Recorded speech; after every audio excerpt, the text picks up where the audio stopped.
Nestled at the mouth of the Colne and Blackwater estuaries, 6 miles south of Colchester in Essex, lies Mersea Island. Mersea is famed for its oysters that have thrived here for millennia, its tidal causeway called the Strood, and perhaps, slightly less glamorously, its intertidal mudflat. Since 2016, Citizen has been working with a dedicated group of volunteers within Mersea's community to observe, record and monitor these features before they are lost for good to the forces of coastal erosion. In this video, we're going to concentrate on the eastern end of the island around Cudmore Grove Country Park. Okay then folks, here we are at the start of our airborne tour of East Mersea, Danielle, isn't it? We are indeed, Oliver, and what we are looking at right now are the last remains of the salt marsh that are located on East Mersea. Yep, just down in front of Fen Farm, the area that you can see there with the little creek running by it, that kind of really represents what a lot of the foreshore would have looked like up until around about kind of the 1950s, is that right? Now, Mersea, particularly the southern shore of Mersea, is famous for its mud flats, the Mersea Flats, and these are huge expanses that they kind of run for at least 2 kilometres offshore in some places. So they're really big mud flats, but they didn't always used to be that way. They used to look a little bit more like this, and particularly the little bit of bank over there, the last sort of sections of salt marsh that are around the southern portion of the island.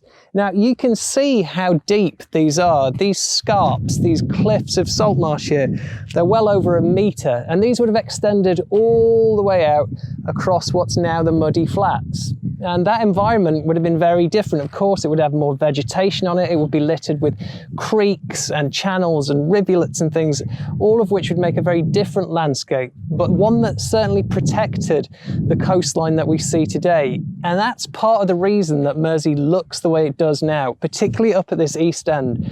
The loss of salt marsh over the last 100 years, and that kind of looks like it's down to the loss of eelgrass. Eelgrass is a marine grass, partially marine grass, that would have grown right on the edge of the low water line, at the edge of these salt marshes. And that did a great job of binding a ring of protective mud around the island that also dissipated the wave energy as it was coming towards the salt marsh. And so it would reduce the erosive power of the water. But when that eelgrass started to disappear, a result perhaps of chemicals being put into the estuary with increased agriculture after the Second World War, so sort of human processes that have really started to degrade that seagrass. And when that disappeared, we have these changes starting to take place. We have that loss of the salt marsh, we have the loss of the channels, the creeks, and we have the removal, the loss of the sediments, protective sediments that have overlain much of the archaeology that we see here today. And there's a little bit just coming out over here as well. We've got the remains of what potentially a red hill. It was marked in the 90s in a survey of the area, but it looks like there are some more timber remains of that feature coming out there. Now, red hills are salt making facilities, I suppose. They're areas that would have been put down to the boiling off, the evaporation of salt water to make salt. And they date from around about the late Bronze Age through the Iron Age and into the Roman period. This is a great example of what that expansive salt marsh and reedy foreshore would have once looked like. That big wetland out to the south that's now the mud flats. And you can see a little bit of a section of a creek here. It's kind of the last bits of those extended salt marsh that used to be here. So it's a really good view of what the island might have looked like at one point, minus of course the caravans. Okay, and as we track northeast along the beach, the next sort of site of interest, just to put some context in for the things that we find on the foreshore. In the field just to the right of the caravan site, some trial trenching there identified the remains of probable settlement, late Bronze Age, early Iron Age settlement, which sort of sheds a little bit of light on some of the features that we find down on the foreshore. It looks like this part of the island was perhaps used, or if the settlement was here, it was perhaps used to access the wetland that we know to have existed across much of what is today just the Mersea mud flats. Carry on. Next, we come to some of the first of the Second World War coastal defences that we see on this particular side of Mersea Island. So there's about 4 or 5 of them that are still in situ. There were more, but the remains of them have been even more destroyed than the ones we see right here. And this isn't the only part of the coastal defences that were shoved off the cliff by the council. Just back heading north along the beach, we've got, you can see there, just the remains of a pillbox upended on its side. And there's another, I think it's an artillery battery a little bit further than that. And the key thing to note about the cliffs on this side, you can see they're really quite heavily vegetated on this side, which suggests that they haven't actually been actively eroding. Things aren't destroying them, the sea isn't destroying them. Some of these trees and shrubs on the bottom look sort of around 10 years old, something like that. So this seems a pretty safe spot of the cliffs, but as you carry on further down, again, you can see where the cliff has been falling away over the years. Now, what on earth are all these sticks wemmed into the foreshore? These are actually called polders, and they're part of a sea defence, a coastal defence programme that was installed in the 80s. And they're designed to try and capture sediment, to reclaim some of the foreshore, which was at that time, as we know, eroding away. We can tell by the way it was affecting the cliffs. And they've kind of not really been that successful. We're still looking at a pretty barren mud flat. The salt marsh hasn't begun to recuperate. There aren't seagrasses, there aren't vegetation on there as was originally planned. But one thing it kind of appears to have maybe done in places is reduce the impact of the waves against the cliffs, because we know when the polders stop down that we have very, very, very heavy erosion against Cudmore. These are the Cudmore Grove cliffs as well that you see. You can see where all these Second World War pillboxes, artillery bases and things like that, they're on the beach. But the cliffs behind them are perhaps some of Mersea's most ancient features. They are laid down when the Thames and Medway river system washed across this part of the country. So we're looking around about, I think it's 190,000 years ago, I believe. And there's been some really interesting finds along these sort of sites. These are where the hippopotamus bones were found. Yes. And was there not also a monkey skull found in this area, or is that further around? No, there is. There's a bison, there's a boar, a straight-tusked elephant as well, I think, came out of the area kind of directly south of these cliffs and some of the depressions in the London clay.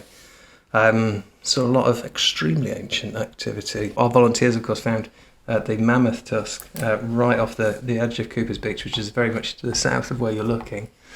So these extremely old animal remains do tend to crop up every now and again. Now, we are coming up towards the very end of the island. We've moved past the edge of Cudmore Grove Country Park, and we're now on the last little strip of beach. And it's just here that we're going to concentrate because we are arriving at the Tudor blockhouse, which is it's the apex of the triangular feature that you can see right on the foreshore. The beach runs right past it and right up to it, and we'll take you down there to show you what issues that's causing. Here we are at the Tudor blockhouse, right on the tip of East Mersea, on East Mersea Stone. Now, this was commissioned and built in 1547 for Henry VIII to protect him against marauding Catholics after he left the Catholic Church. And it's quite an interesting building. It's actually, well, what's left of it comprises these earthwork ramparts that you can just see behind me. There's a small gap in the middle of them that has probably been made by coastal erosion over the years. And there's an apex of the earthworks right behind me here. And this is quite an interesting site for us. This really is a heritage at risk site because the coastline has moved so far inward that this structure is now being actively eroded by the waves. And we can see kind of how and why and how much. If we just follow the strand line that's just running along here, you can see that it butts all the way up to the edge of the fort ramparts, which we can go and take a look at and see what's happening to them. So this is effectively a pile of mud, but it's a pile of mud that used to belong to the earthworks, to the ramparts of the blockhouse. And this is a real great example, a real recent example of the erosion that's starting to destroy this site. Now, we know that these earthworks used to be much bigger because there have been several surveys done on them. First of all in the late 80s and then again in the early 2000s. And during that time, during that 2000s survey, the team actually looked at a number of structures beyond the earthworks out on the open foreshore as well. So just directly to my right, to the south of the fort, we've got some interesting features out there that really tell us a lot about how much this site has changed. Now, thinking about that 2003 survey, this is one of the things that they found. We're about 40 metres seaward onto the foreshore from the fort, and it's this row of timber piles that was put in, and it was estimated at the time that that would be a key. That was a key front to service the blockhouse. And during that survey, they also found a second row of timbers behind me again, about another 10 metres seaward. Most of that is now gone, and it's a really good indicator of just how much this site's changing, just how much erosion is taking place. I mean, these are really quite prominent pieces of archaeology, but what's really interesting to us is when citizens started here, we found actually a whole extensive set of timbers further over to the northeast, which weren't even visible in 2003. Now, even though we come down here quite regularly, since 2016, 2017, some more features have been revealed by the shifting muds and the shifting sands, and this is one of them. It's another timber feature, of course, but it's actually quite a fragile one, and I'm not entirely sure what it is or what its function was. It's quite close to the blockhouse. It's only about sort of 30 metres away from it. And when the site was initially surveyed, there were suggestions that there was a beacon or perhaps a watchtower that was constructed somewhere nearby, just to give that extra vantage point from up on high to look out across the estuary and out to sea. Now, the funny thing about this, or not the funny thing, the unfortunate thing about this, is that it's actually quite fragile, and since we've been keeping an eye on it, it's actually been kind of destroyed in quite a few different ways. You can see just down here, these fragile upright timbers. They almost look like the stays of a barrel that have been nailed onto this crossbeam here, and they run down sort of around about at least 50 centimetres. We've checked them down there. They're sat into what appears to be an oak upright. There's a mortise joint here that the crossbeam's set into, so it kind of looks a little bit like it might be some sort of fence, quite a sturdy fence at that. Perhaps again a piece of revetment, looking after some land directly around the fort, making sure that the area remains usable in the event of an attack. This is the interior of the blockhouse. And of course, it wouldn't have looked like this when it was first built. It's now just a bit of a swampy puddle, really, a pond that's been inundated by rainfall and perhaps the occasional storm surge, one that's been damaging the front of the ramparts, as we saw. But when it was constructed, it would have been home to a number of wooden buildings that would have housed the troops that were stationed here, and of course surrounded on three sides by these earthen ramparts. But from up here you can make out the outline of the fort. And I think you can see as well a couple of the larger sort of timber features that are down on the foreshore. Again, we'll look at those in a little bit more detail. Here we are, hanging just above the foreshore, again near the Tudor blockhouse. So we're looking at that scheduled monument that's being eroded away, actively eroded away by the sea. But we're just concentrating here on the timber feature that's on the foreshore that's been revealed over the last 20 years since the survey was done in 2003. And you can see that it's quite a bizarre shape. It has the V-shape section on the southern side at the bottom of the screen there. And then it has a sort of mirror, very similar alignment, just opposite to the northeast of it. You can see from here as well that the difference in the two different alignments, the one to the south is much more robust looking. It has larger timbers, larger uprights, all again held together by wattle, whereas the mirror of it to the north uses much smaller stakes, smaller roundwood posts, spaced much more loosely. They're further apart, not as tightly packed as the southern alignment. And they disappear under that shingle beach. And again, this is really quite a good indicator of how much things change when we go to look at that structure, because you can see those large lumps of concrete just where those posts run under the shingle. That is, they're the remains of parts of the sea defence that have come loose and are washed up on the beach. But where those sticks go into the shingle by those bits of concrete, that actually is quite variable by up to a couple of metres. Sometimes we can see more of those posts because the shingle has been washed up higher on the beach and it's exposed more, and sometimes it's lower down and covered up. But what we do know for certain is that feature does seem to continue right under the beach. This really is quite a large, it's quite an enigmatic feature to have eroded out of the foreshore in just 20 years.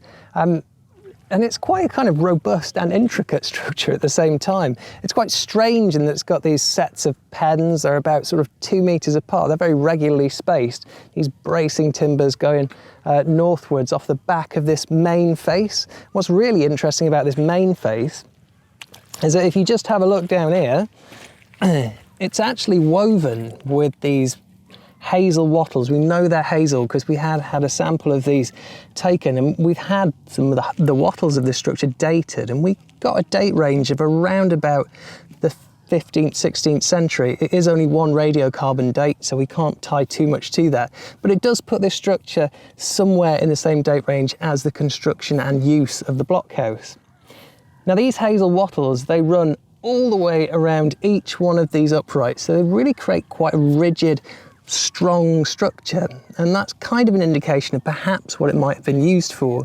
It doesn't necessarily look like something that would go on dry land. It looks like something that's built to withstand forces, or perhaps built to withstand the force of a material coming back out. Perhaps it's a revetment for a piece of marshland that's now since gone. I'm quite enjoying pretending being a bird flying over the slide. It's much easier to do it than on the ground. Now, all of this fabulous aerial footage that you are no doubt enjoying was filmed very kindly by one of our excellent volunteers, James Pullen. So thank you to you, Jim, for providing all this fabulous content. The stone that we're looking at here, East Mersea stone, which is a shingle spit, is actually something that's grown since around the 50s, isn't it? And that's exactly right, and it's that's really indicative of a lot of what we've seen with the archaeology, particularly around this area of Mersea. Is just what a good indicator it is when we combine it with the other sort of natural and environmental indicators of change, to really show and really illustrate how much this coast is changing, how much areas of it are growing and other areas are being washed away by erosion.